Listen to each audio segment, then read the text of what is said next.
Okay,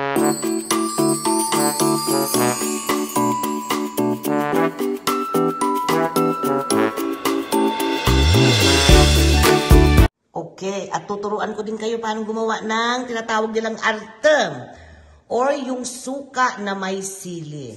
Okay, nilagyan ko ito ng half teaspoon ng asin and then bawang.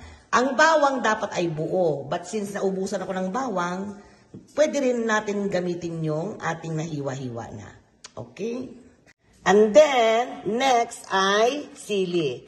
At ito ay galing sa ating farm, fresh from the farm. So, syempre, alisin mo yung mga tangkay na yan, Kasi pampagulo pa yan doon sa loob ng bote. Ang kayabangan ng daddy nyo, tikman daw niya ang sili kung matamis. O, di ayan ang nangyari sa kanya. O, sige, lak-lak ng tubig.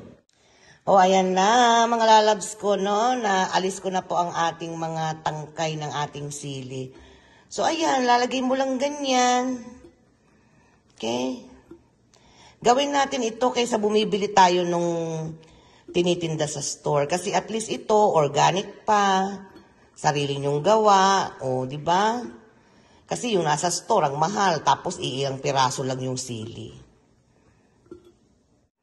Ayan, at lalagyan natin ito ng pamintang buo. Huwag durog ha, kailangan ay buo. Okay, so nailagay na natin lahat yung sili. Grabe, di ba ang dami? Ang aming ginagamit ay ang sukang Iloko. So, nasa sa inyo, pwede kayong gumamit ng sukang puti, dato puti, sukang paumbong. Bahala kayo kung anong favorite ninyong suka. Ihahalo nyo lang yan. And then, pagkahalo nyo, that's it. Tapos na. Di ba? Ayan, mga lalabs ko, di ba? Ito yung currently na ginagamit namin, yung unang-una ito. Bagong gawa ni Daddy. Okay? So, akalain nyo yan.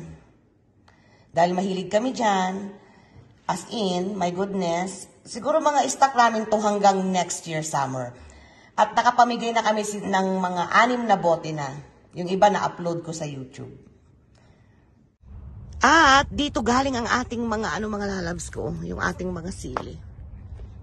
Believe it or not, 3 puno lang yan, plus itong 3 na ito. Okay?